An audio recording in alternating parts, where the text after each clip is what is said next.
Voices rise and hearts beat strong. Hallelujah, sing along. Lift the spirit high and true. Joyous sounds are breaking through. Echoes of the ancient past, harmonies that ever last. In the day and in the night, Alleluia, pure delight. Alleluia, sing it loud with the angels and the crowd. Alleluia, let it ring, feel the peace and love it brings. In the chapel light we find sacred words for all Bonjour. mankind. Eh bien, Every soul can join the song. il est 16h30. Aujourd'hui, je sais plus, on est le 27 peut-être. Et c'est jeudi.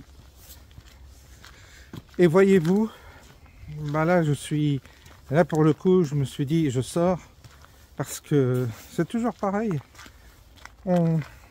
Il suffit de déjeuner un peu tard, ensuite on traîne un peu, on regarde un peu les médias, et puis tout de suite, c'est 4 heures, et le jour il tombe, là vous voyez, ça commence à faire sombre, et on est pris au piège, on ne peut plus sortir.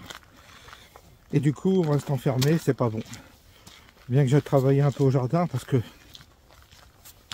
aujourd'hui j'avais besoin de ramasser des feuilles et quelques branchages, étant donné que ça a énormément, il y a énormément de feuilles sur la route et tout, et j'ai voulu travailler un peu, ce qui fait que je me suis activé et j'ai évité de rester sclérosé sur ma chaise ou dans mon canapé à regarder en boucle les médias. Bien que j'ai vu Tanguy quand même passer, donc je me suis dit je vais leur faire un petit cadeau, parce que en ce moment à l'Assemblée nationale vous avez les discussions sur la retraite, et j'ai trouvé son intervention très très très succulente, comme je l'ai indiqué dans le titre, et du coup je me suis dit ça sera notre petite cerise sur le gâteau de la journée. On a besoin de ça. Ça nous fait du bien, parce qu'on ne peut pas non plus toujours être dans une forme de morosité ou de crainte. C'est pas vivable. Donc parfois, quand il y a de l'énergie comme ça, qui se dégage d'une personne, qui provoque un peu les institutions, qui secoue un peu les institutions, c'est agréable. On en a besoin. C'est pour ça que Trump, ça va avoir un effet phénoménal, parce que c'est comme si vous jetiez une pierre dans un lac et vous avez l'écho qui se répartit partout. Et nous, on a l'écho Trump, c'est évident. On a l'écho Trump avec tout ce que ça va bouleverser au niveau des réseaux sociaux, de la liberté d'expression, de la crise sanitaire qu'on va revisiter avec les énormes scandales liés au vaccin, plus tous les scandales liés à la pédophilie de certaines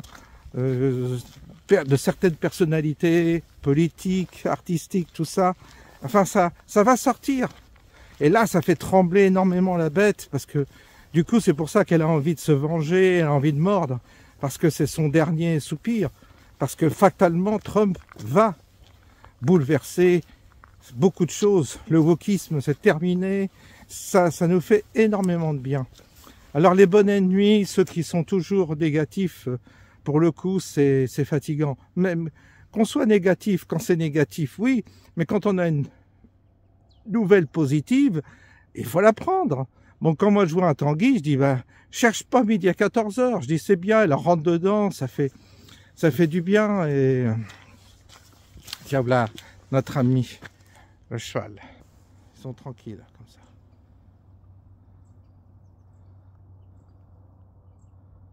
Ouais. Eh oui, il s'ennuie un peu, peut-être. Il va falloir qu'on lui trouve un nom.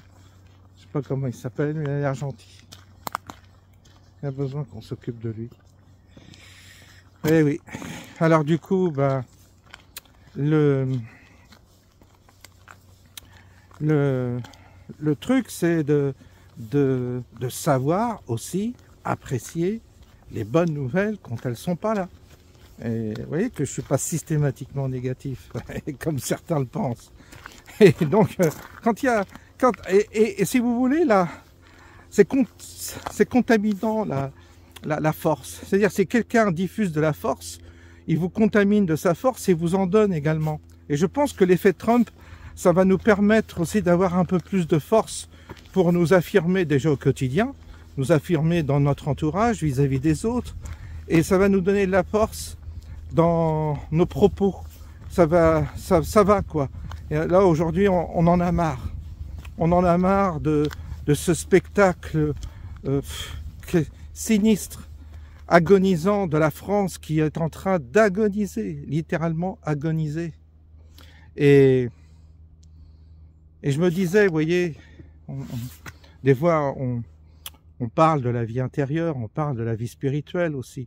En ce moment, j'en parle pas trop parce que il y a aussi un chemin intérieur personnel qui se fait et ça, ce que je comprends en tous les cas de la vie, c'est que on ne peut pas dissocier notre chemin intérieur de notre vie extérieure, de notre vie incarnée. Et il y a une forme de symbiose entre les deux qui doit aboutir, qui doit s'exercer. Et d'une certaine manière, ce n'est pas parce que on s'exprime sur des sujets d'actualité qu'on prend part et qu'on se bat et qu'on lutte et qu'on essaie à sa mesure d'influencer les choses, de les diriger en tous les cas vers ce qui nous semble être la bonne direction. Ça ne nous empêche pas de cheminer intérieurement. Il y a les deux.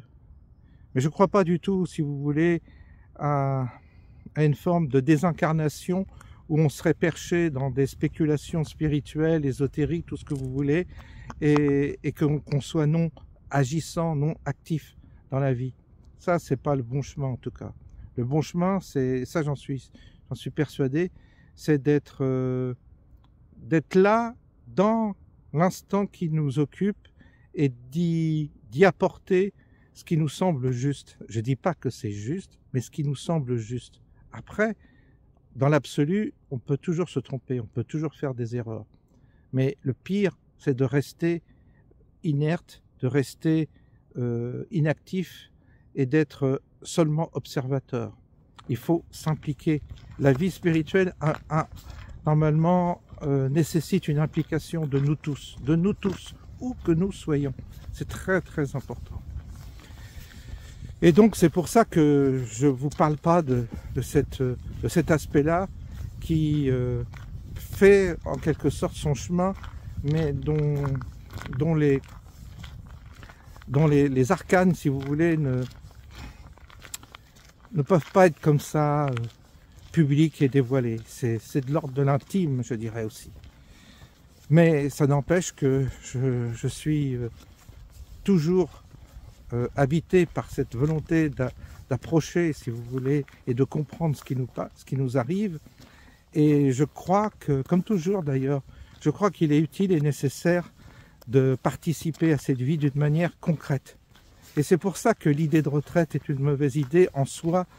Je suis pour que les gens prennent leur retraite, mais que cette retraite ne se transforme pas en divertissement et comme si vous aviez plus qu'à vous divertir, passer un certain âge et à jouir des années qui vous restent. C'est pas ça la vie et c'est pas ça la retraite. La retraite, c'est de basculer dans une autre vie, de profiter du recul et de l'expérience que l'on a pour justement être plus actif dans certaines zones, dans certaines parties où on ne l'a pas été durant notre activité professionnelle. Mais le fait d'être libéré de nos contraintes professionnelles et parfois matérielles peuvent nous permettre de nous consacrer à d'autres tâches qui sont tout aussi importantes. Le pire serait de se retirer de la vie tout en observant et en imaginant que il nous reste quelques années à profiter, puis c'est tout. Non, non, il faut presser le jus jusqu'à la fin, presser le jus de la vie jusqu'à la fin, jusqu'à la mort.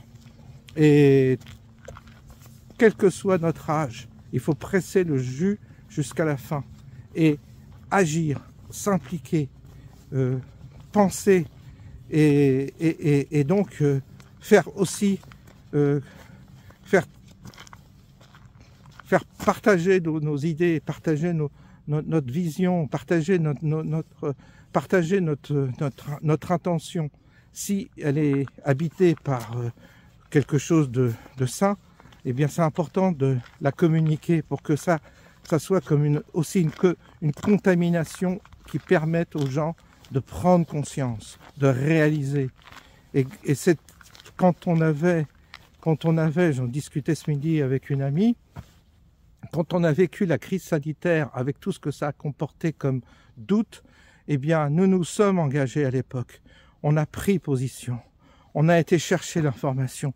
Quand vous aviez le prix Nobel de médecine, Montagnier, Jean-Luc Montagnier, je crois, le prénom Jean-Luc Montagnier, prix Nobel de médecine qui a prévu qu'il y aurait des cancers dans 5 ans, après avoir été injecté, eh bien, nous avions comme devoir de le dire, de le révéler et de mettre en garde les autres qui comme des somnambules, faisaient confiance à l'État.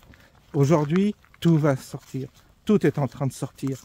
Et évidemment, aujourd'hui, quand on regarde les scandales qui vont apparaître, c'est faramineux, parce qu'il y a eu une tromperie quasi sur une partie de la population mondiale. Donc ça va coûter un argent fou de devoir réparer déjà financièrement toute cette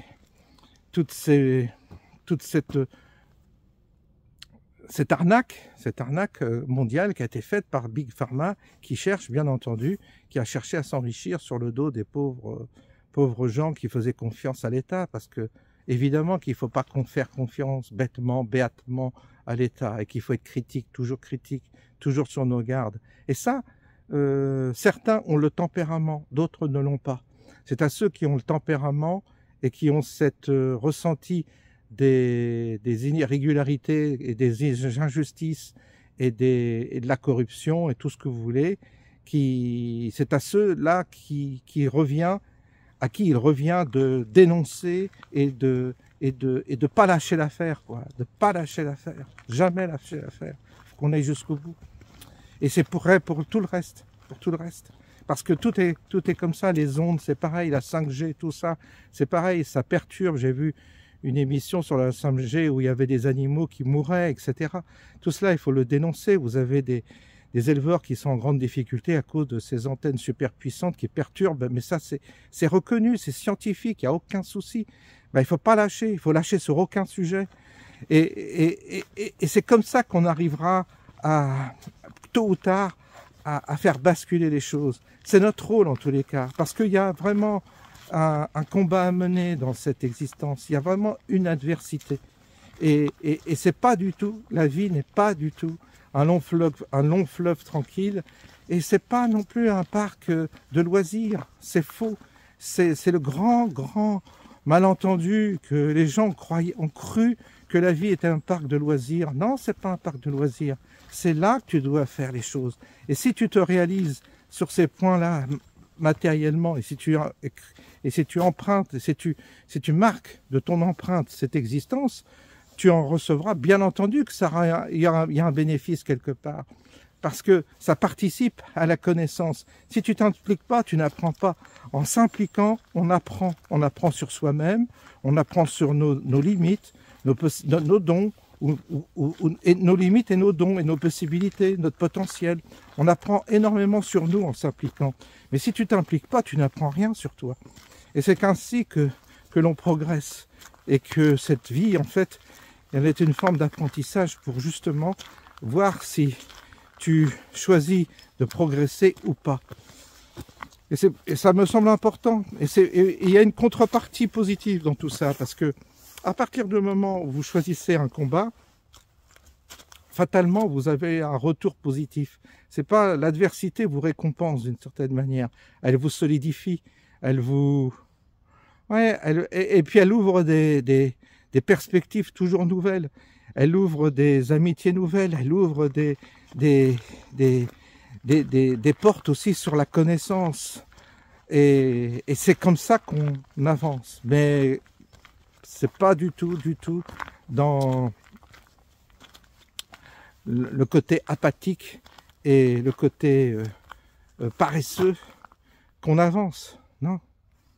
Et donc, j'estime qu'aujourd'hui, en France, eh bien, il faut vraiment continuer inlassablement à profiter de cette énergie qui nous vient des États-Unis pour la relayer ici et basculer toute cette bourgeoisie endormie, apathique, qui veut que rien ne bouge, pour justement que ça bouge, Et il y en a un petit Tanguy qui fait ça bien, il a raison.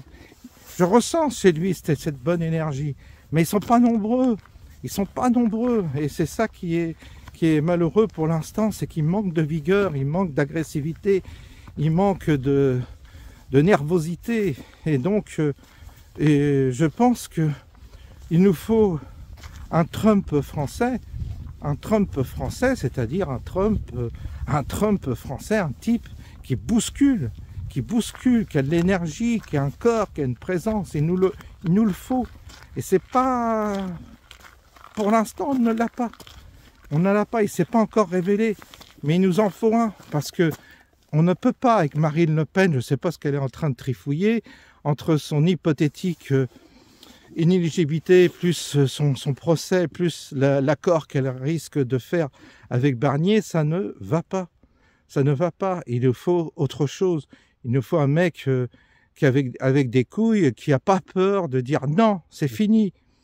Et qui mette le peuple français en face de ses responsabilités. Soit tu votes pour les nuls, là, les cassos, et tu vas te retrouver à la rue, toute ton industrie va s'effondrer, soit tu votes pour un mec qui t'apporte des réformes, qui dit le wokisme c'est terminé, l'immigration c'est terminé, les assistés c'est terminé, on met tout le monde au boulot et on défiscalise ceux qui bossent. C'est clair le système. Et on réduit les dépenses sociales dans tous les domaines. Et vous allez voir, le pays, vous pouvez le redresser en 5-7. Mais il faut prendre des mesures courageuses. Et ça, personne n'a les couilles de le faire en ce moment. Et c'est pas Marine Le Pen qui va nous le faire.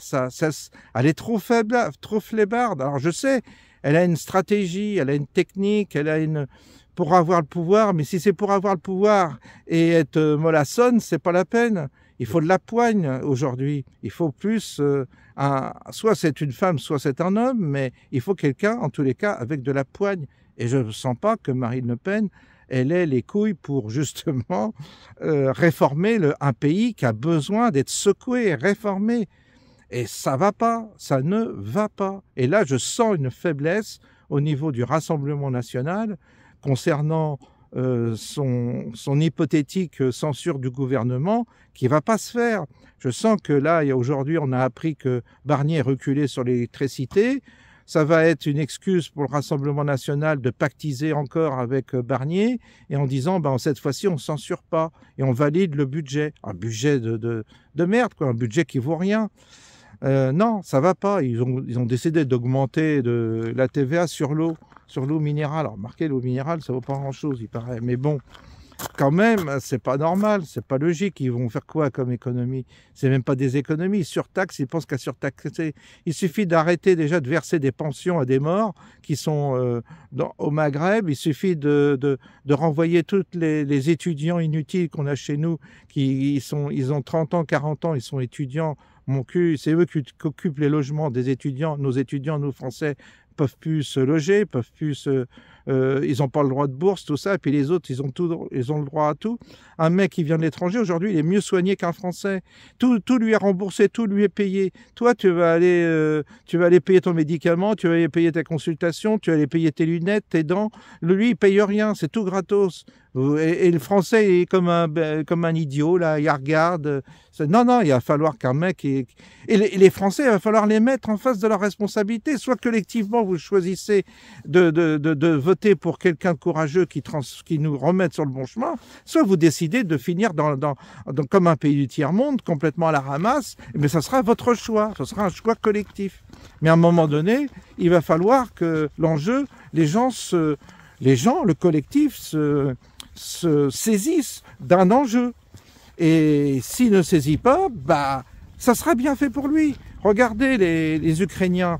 Les Ukrainiens, ils ont voté pour un débilos, pour Zelensky. Ils ont voté, hein. Je crois qu'ils ont voté même 70% pour Zelensky.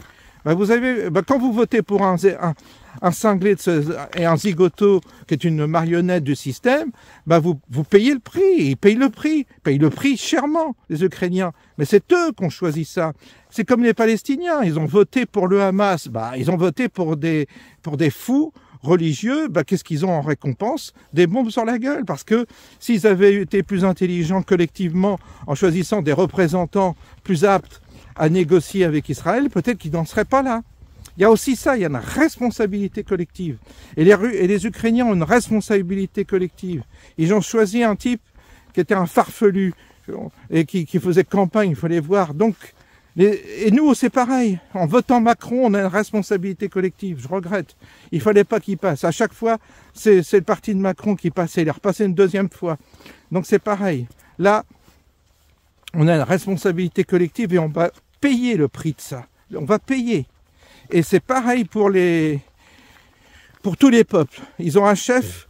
Quand vous voyez Poutine, eh bien vous avez compris que là, ils ont une responsabilité qui va les porter loin parce qu'ils ont choisi un bon leader. Ils ont choisi leur leader, les Russes. Et ils sont tous derrière Poutine. Pourquoi? Parce que le type, il assure. Point final. Cherchez pas. Vous avez une responsabilité. Nous avons tous une responsabilité collective. Et à partir du moment où nous faisons collectivement des mauvais choix, nous payons le prix de nos mauvais choix.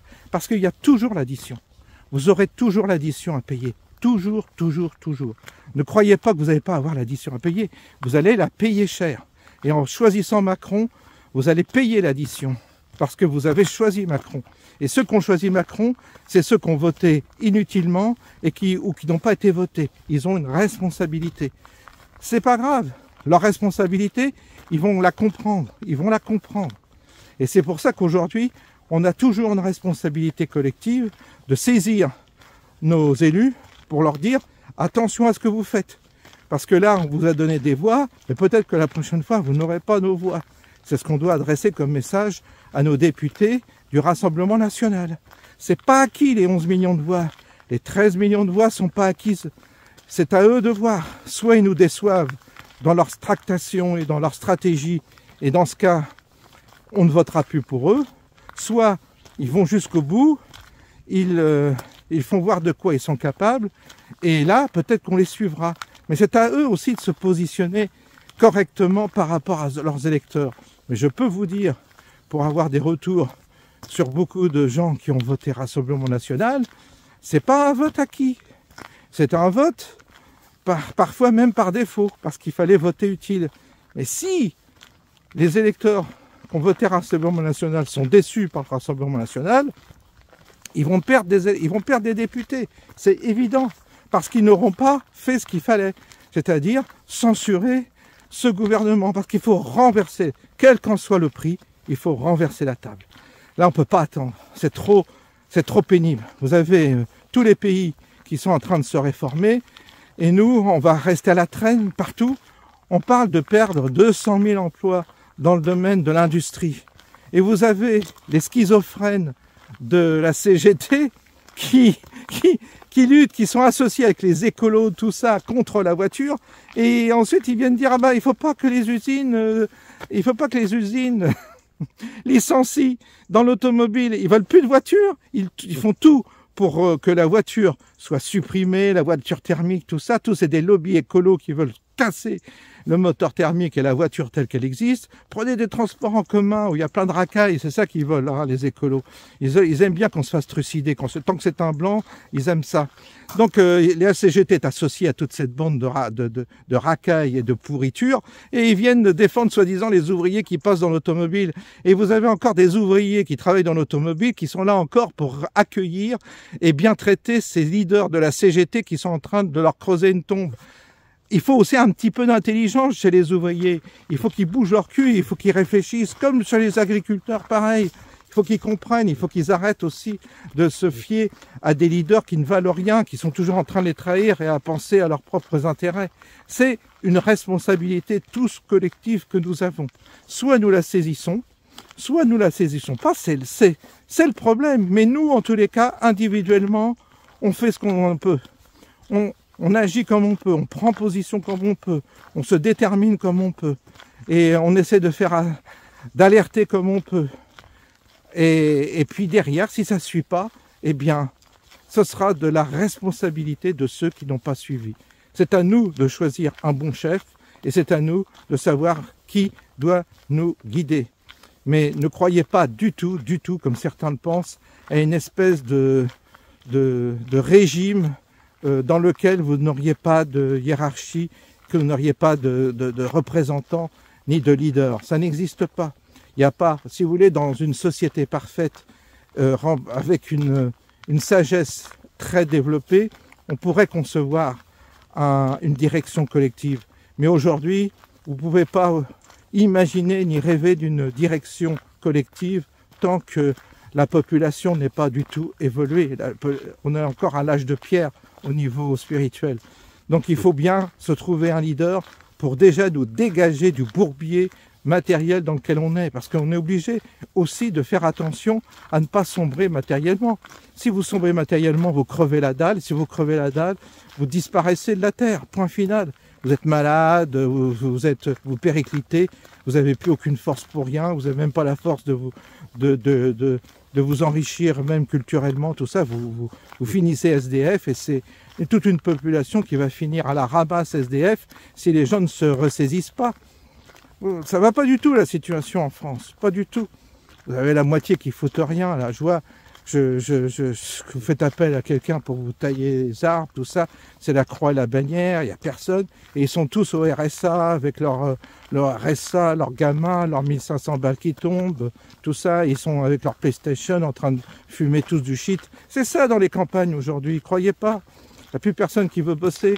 Donc ça doit être terminé, il faut qu'un mec il dise c'est fini, RSA, moi je supprimerais, de toute façon, si j'avais un programme économique, c'est clair. C'est tout pour ceux qui travaillent et rien pour ceux qui ne foutent rien.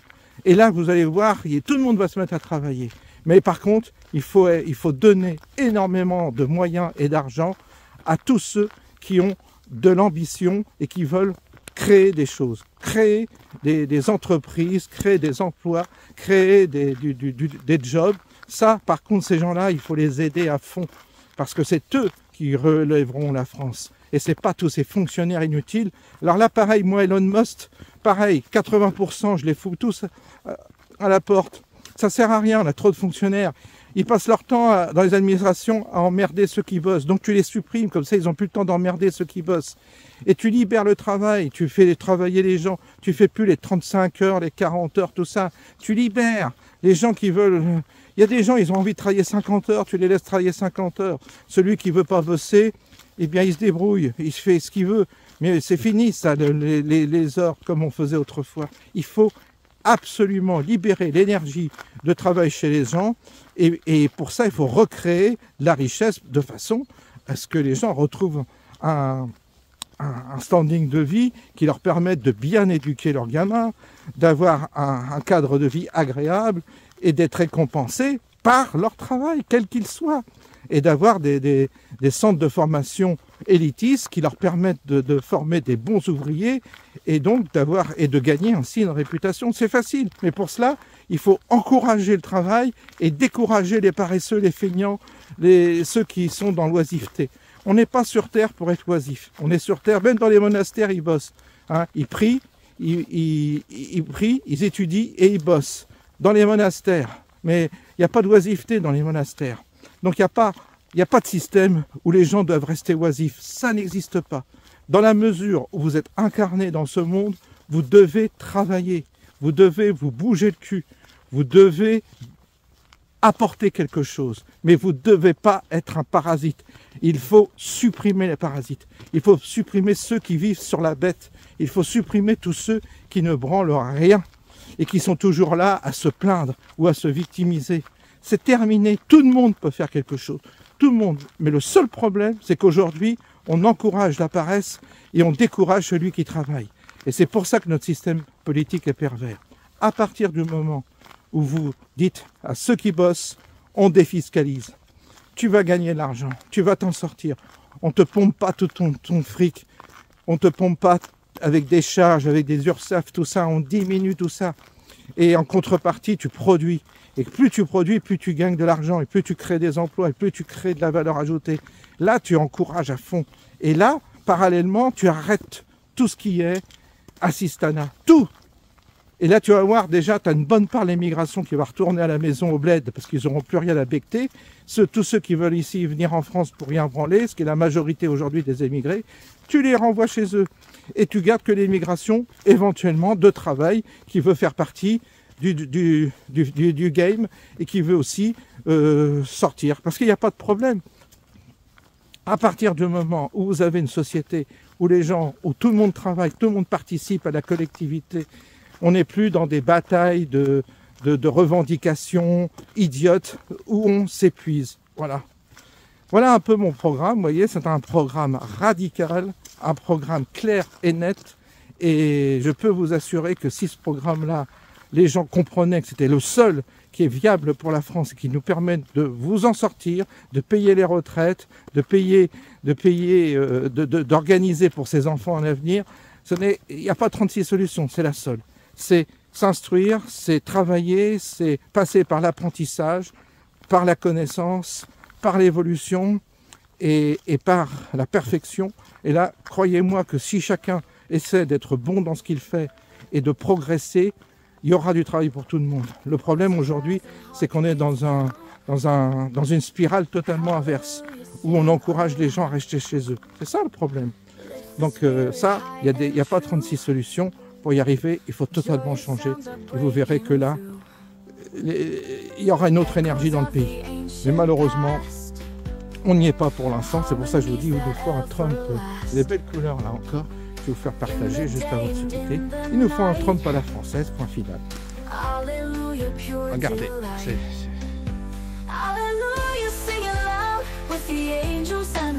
Je vous souhaite une bonne soirée.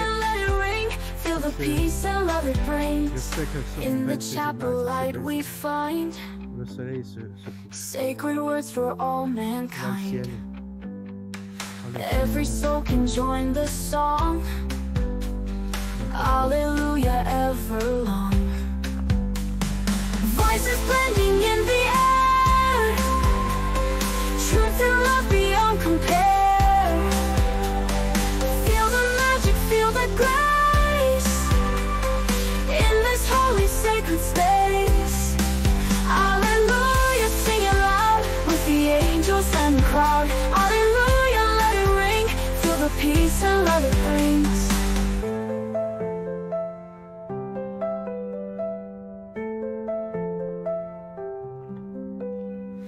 Echoes of the ancient past, harmonies that ever last. In the day and in the night, hallelujah, pure delight. Hallelujah, sing it loud with the angels and the crowd. Hallelujah, let it ring. Feel the peace and love it brings, and love it brings.